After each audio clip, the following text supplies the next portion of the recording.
Welcome to Nature Calls, Conversations from the Hudson Valley. Our team's goal is to present science-based information about gardening and all things nature in New York's Hudson Valley.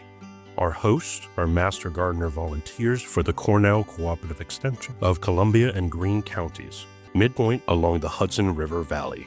So if you're interested in gardening or nature or just nuggets of information about what's happening outside your door, listen in and enjoy the conversation. Whatever the season, we'll always have something to talk about.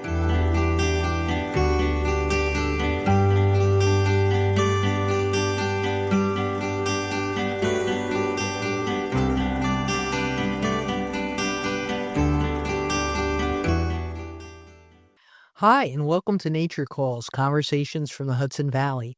I'm Annie Skabinski. And I'm Tali Luria.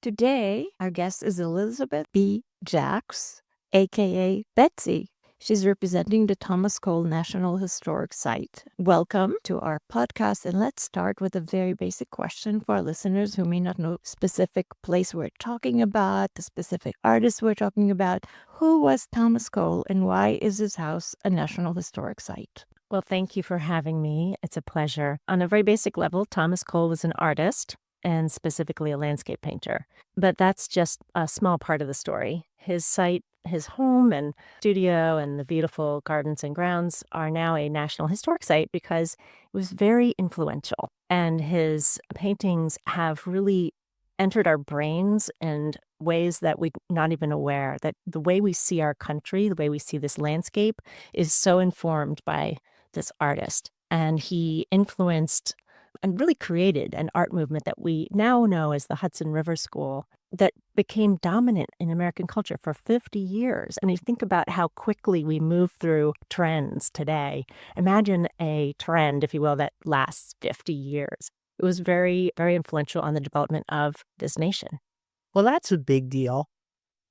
It's hard to disregard something that was so prominent for so long, but also has had such incredibly long-lasting imprint on our culture. I see a painting of his, and I think that's just what my clouds looked like yesterday.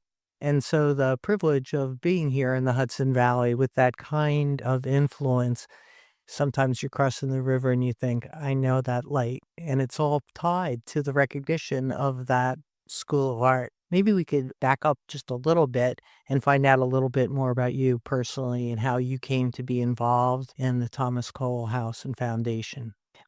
I was so lucky to find this place. It was about 21 years ago this week that I interviewed and, fortunate for me, got this job. I was working in the museum field at the Whitney Museum of American Art in New York City, and I just fell in love with this area, the beauty of it, and being a painter myself, I wanted, everywhere you looked, it made you want to be a landscape painter.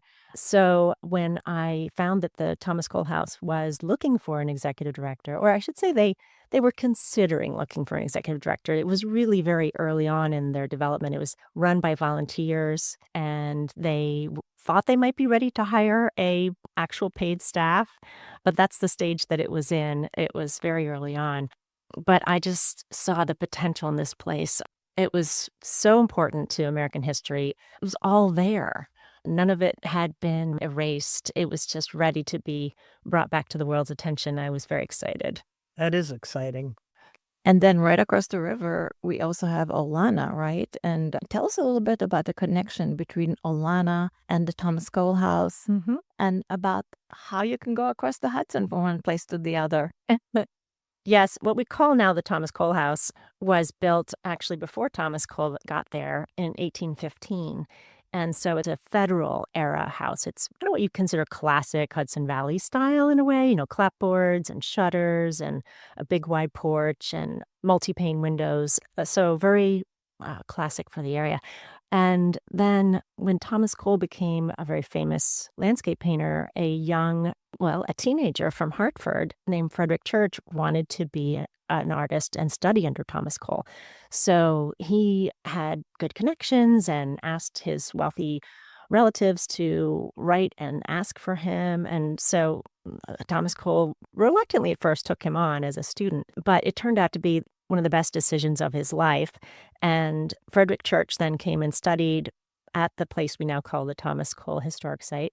Then later in his life, Frederick Church's life, he built Olana right across the river from where his teacher had taught him. So Olana is a much later house. It's inspired by Frederick Church's travel all over the world. So it has influences from, you'll see when it does not look like something that was homegrown in the Hudson Valley, Moorish and Persian and turrets and towers. And so it's a very, very different place. And because of that, now we have these like chapter 1 and chapter 2, if you will, of the Hudson River School and American landscape painting right across from each other. And in Thomas Cole and Frederick Church's time, you'd have to take a boat across. But lucky for us, in the 1930s, the Rip Van Winkle Bridge was built. So cars could go across, but also there was a walkway. 6 years ago, we got together and said, you know what, this is a treasure, this walkway over the Hudson River. Why don't we connect it to our sites? It was kind of a walkway to nowhere at first. The bridge itself had a parking lot on one side, but that was it. You just park, go across, and come back. But they were each close to these historic sites. So we worked with DOT and local authorities. There were so many agencies involved to try to get this done, but we did get walkways, safe, beautiful walkways from each end of the bridge to each artist's home. It's an amazing experience right now that you can go from the artist's home and walk right out over the Hudson River. We were talking about this earlier and thinking that both sites must want to attract young, healthy hikers as their potential visitors. Any thought to shortening that 6-mile round trip, maybe with a one-way tram? We have explored that. It's basically an economic decision. It's an expensive proposition, but the 6-mile trek is not required. So what most people do is, for example, if you park on the Greene County side, there's free parking both at the Thomas Cole site and right at the bridge. There's a beautiful little park there at the water's edge. People park, they walk halfway across, they get the view, they come back, and then they drive wherever they want to go. So it can just be a quarter-mile experience, or you could just walk out 20 feet if you like. You mentioned that you worked with dozens of agencies to get the walkway connected to the sites and establish it for both organizations. We had spoken with Carolyn Kehoe at Olana, and she talked a little bit about the structure of Olana. Olana is a state-owned site, so the actual land is owned by the state, and they have state employees there, etc. We are an independent nonprofit that owns the ground and employs all the people. So, but we are affiliated with the National Park Service. So it's what I learned when I arrived was that that's kind of an honorary title that doesn't come with any funding.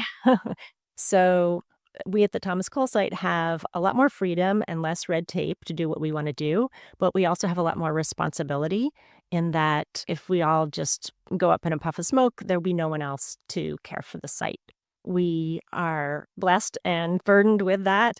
It's given us, for me, a lot of free rein to do very creative things at the site, which I really relish.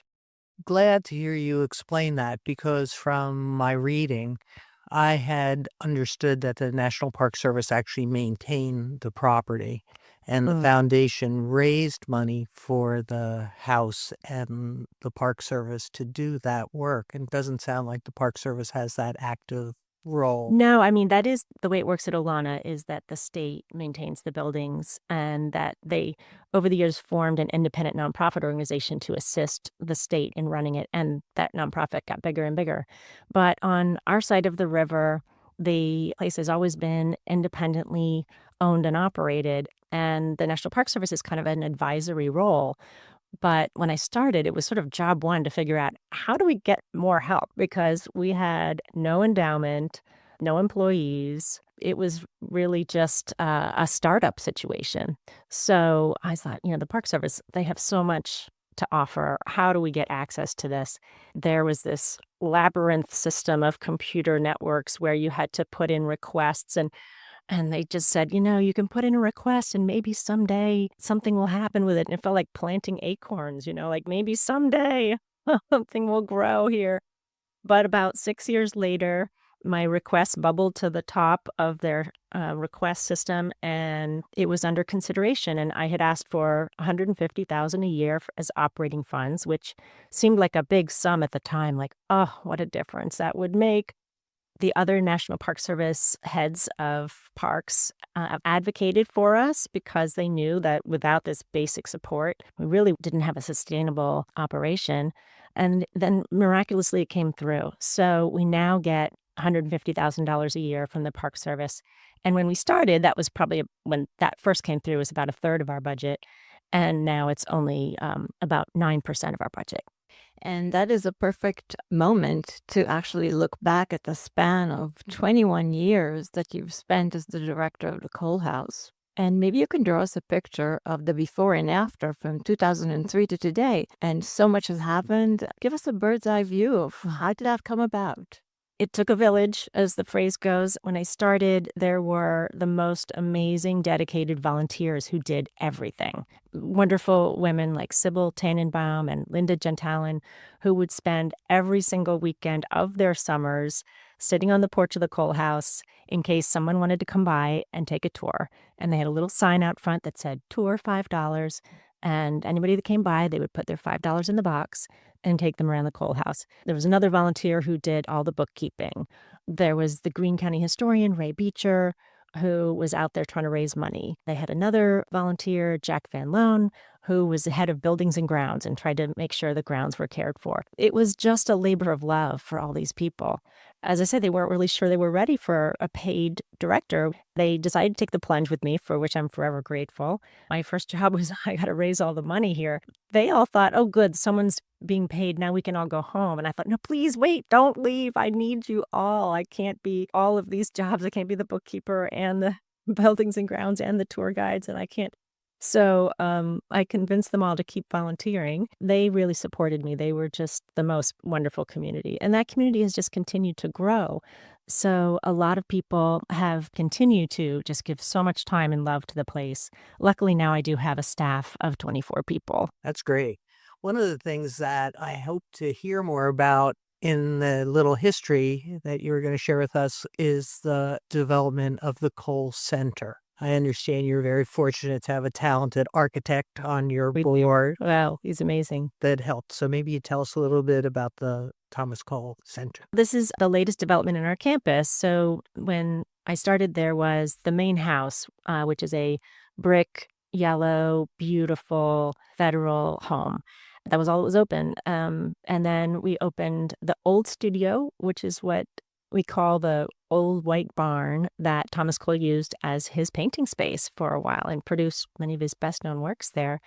And then we rebuilt a building that had been demolished in the 1970s called the new studio, which is a beautiful Italianate. It's like a jewel box of a building. It's so beautiful. And it had been torn down before the site was a museum. So we rebuilt that. And inside we have changing art exhibitions now so that it's like a museum right on site. And then the latest addition to our campus is the Cole Center, which is a visitor center. We had been operating visitor center operations in the old studio, which is, as I mentioned, a barn. So really not usable in February in the Hudson Valley. So we now have a four-season building with these gorgeous 18-foot high windows that overlook the Catskill Mountains, a patio where you can sit and have a cup of coffee and enjoy yourself. I mean, visitors really, the number one thing they ask for is, where can we sit down?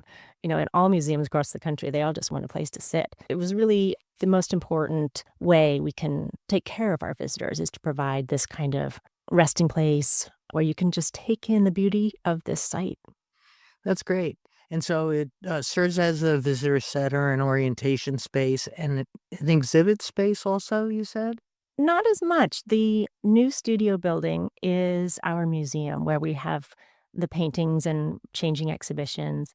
And the Cole Center, which, and also I neglected to mention the name of the designer, Stephen Shadley, is our board member who designed this as a completely pro bono project. Wow. It's an incredible gift. And he is one of the top designers in the country and frequently in the Architectural Digest Top 100. And so to have this level of expertise as a gift is just extraordinary. That is extraordinary. I know that planning extends out in time well beyond a single year. It's like a vision that goes into the future. And what are some of the current thoughts about programs going forward, long-term goals? Well, I guess I should mention two things. First is that my long-term plans and programs with the Cole House are to be a visitor, because as of January 1st, I will become Executive Director Emerita, and my Deputy Director, Maura O'Shea, will become the Director. So the future plans are in her hands at the Cole House. Very capable hands. I'm very thrilled to have her at the helm. My vision for the place has been really about what are the most urgent societal needs, urgent educational needs of our time, and how can we participate in that? Because historic sites, in my opinion, are for the living. They're not for the people who have died. We use their stories and explore their histories to help people who are here now. And what do they need? So we've looked at the Thomas Cole story and his family and the help that lived there, the laborers, the history of the land even before Thomas Cole for millennia. There's so much in there that is a reflection of the history of the country at large. And so we have this microcosm of it. We can delve into that history and find incredible insights about our own time. As you say, if you don't know history, you're destined to repeat it. And so we feel that it's really a tremendous opportunity we have to go into that multi-layered, multicultural story of American history and bring it out for the public today. That said, what should a visitor expect on their first visit to the Thomas Cole House? Yeah. How does that actually look? What does that look like? I think the term Thomas Cole House gives people the impression that it's just one building, a home, whereas it's a whole campus of buildings. It is kind of a choose your own adventure place. You can take a tour of the house. You can wander through the house on your own if you'd like, which is how I prefer to visit, just at my own pace. There's a lot of art on display by Thomas Cole, as well as this whole family dynamic, because I think people used to have a misconception that the artist, in this case, Thomas Cole, did everything. They mixed their paints and they greeted visitors and they made the meals and they planted the garden and they, washed the windows. And no, he didn't do any of those things, actually. There was a whole household that made his life possible. So bringing this out, it really dispels that mystery of the artist as like this lone operator. He had a wife, he had kids, he had sisters-in-law who cared for the kids, and he had a father-in-law who ran a importing business. That's where the money came from that built the house. So it's this whole operation. So bringing that to life is really a revelation for visitors. So that's just the main house. And then across the lawn is the new studio building, which is now a standalone museum. It's a building that Thomas Cole designed himself, so it's beautiful Italianate style building. And inside, we now borrow artworks and put together traveling exhibitions. We just closed one called Native Prospects, which paired Thomas Cole paintings that have Native American figures in them with artworks by contemporary Native artists, as well as objects from history that bring out the Native American history here in America. So it's this multi-layered look at Native Americans in 19th century art and what does that mean today. That's an example, actually, of an exhibition that takes something from the 19th century and looks at how does that affect us now? Because Thomas Cole's images have implanted in our brains this image of Native Americans that's complete mythology. So he painted a lone warrior in the woods with a feather and looking at the sunset in this very romantic way. But now that's how we think of, in our wider culture, how we think Native Americans lived, as these lone warriors in the woods. Whereas that's not true, of course, at all. Nowhere in the painting is the family and their whole culture and way of life, which was very different than just lone warriors in the woods. So in the new studio, we have these changing exhibitions. And then the old studio is another building where we have set up the studio. So you can see Thomas Cole's original easels. That's where a lot of the magic took place because he ended up working in this barn-like building for most of his career. And many of his most famous works, like The Voyage of Life, they were made right there. And lastly is the Cole Center, the newest building where you can have a cup of coffee, get your ticket, and sit down and enjoy. That's great. That's a really strong overview of what's happening on the property itself. And I guess that there's interest in the property beyond too, huh, Tally? Oh, yeah. A good moment to also mention that we would like to put in a shout out to the Greene Land Trust. And it's pretty exciting that they have a joint adventure. Could you tell us about the Mawignack Preserve along the Catskill Creek? Yes, well, this is one of many wonderful partnerships. You can accomplish so much more if you work with people who have knowledge that really pairs well with yours. And so there's this magnificent piece of property that's just down the hill from the Thomas Cole Historic Site where Thomas loved to walk and sketch and paint. And all through this stretch along Catskill Creek, you can catch glimpses of the Catskill Mountains. And so he painted that area over and over. Well, luckily, the Greene Land Trust now operates it as a park. So it could have been private property and no one could go there except for the owner. But no, lucky for us, it's now open to the public. We worked with them on some signage, some outdoor interpretive signs so that people would get this history when they walk there. So we worked on the signs about Thomas Cole's paintings there. And then we partnered with also other knowledge holders who created signs about the Native American history there. And now it's sort of this great combination of natural beauty, just stunning vistas and wildflower meadows. And then you get this, you come across this information and a picture of the painting and the indigenous history. So it's a wonderful experience. It's beautiful combination of the landscape that inspired Cole and the fact that it's maintained and people can still use it and see it in that context is very inspiring.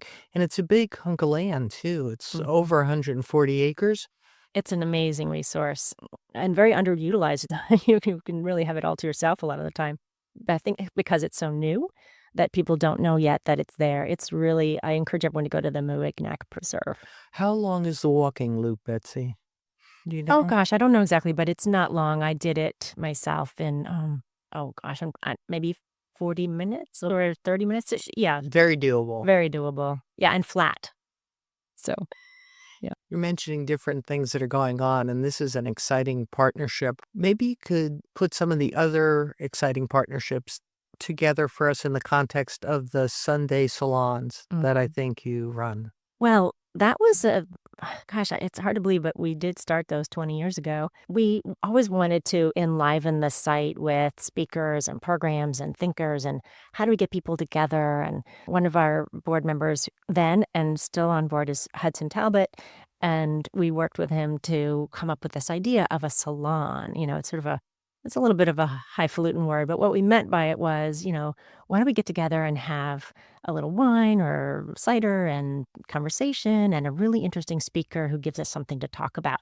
So we started having these gatherings in the main house at first, in the East Parlor, because that was our only building at the time. And we started bringing in these amazing people, the curator from the Metropolitan Museum of Art and Harvard and museums and universities from all over. People flocked to the place. We had standing room only. We had lines out the door. It was kind of a phenomenon because, first of all, there wasn't that much to do around here in the year 2004 in February. So people were dying for some intellectual stimulation. So we started this series of talks and we've just continued it. We found that the most demand is January through April. And so we have established to have 4 talks. And so this season, I think, will be the 21st. That's super. And I understand they're really very, very well received.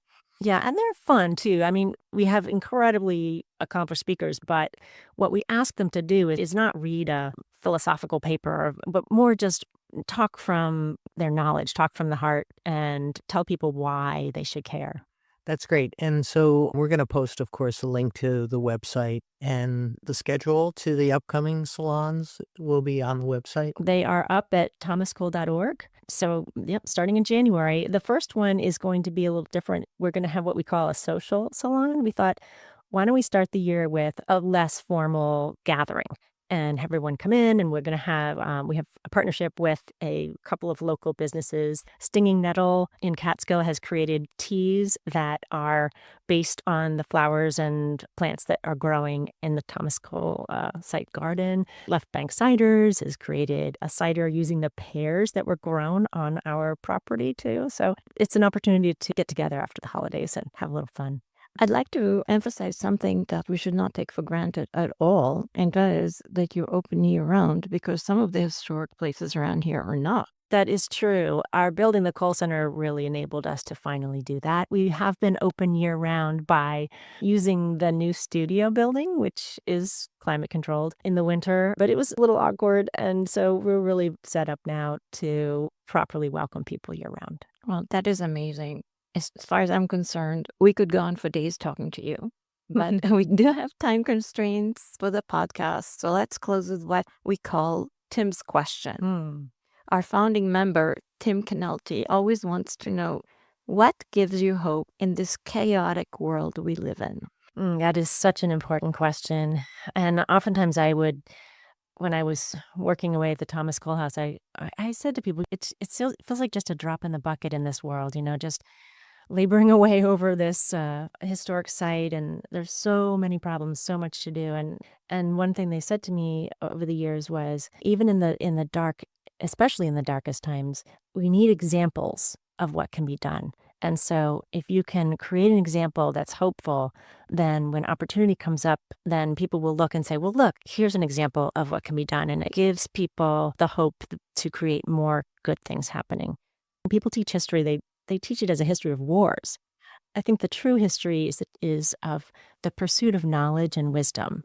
These wars are just distractions, and it's sort of like the toddlers throw a temper tantrum and start wrecking everything and do a tremendous amount of damage with these wars and distract us from the real history and the real work, which is the pursuit of wisdom and knowledge. That's beautiful. Thank you. That is beautiful. Thank you. I want to thank you, Betsy. I want to thank our listeners, too.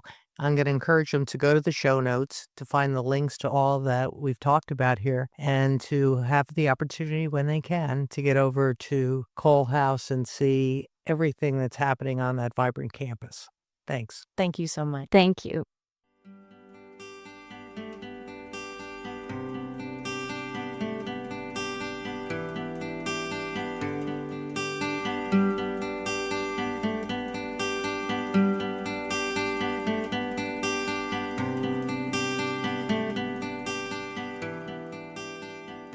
That concludes another episode of Nature Calls, Conversations from the Hudson Valley. We would like to thank Xandra Powers and Devin Connolly from the Cornell Cooperative Extension of Columbia and Greene Counties for production support. And a special thanks to our listeners for joining us on this episode of Nature Calls, Conversations from the Hudson Valley. You can find links to any of the topics mentioned in this episode at our website at ccecolumbiagreene.org.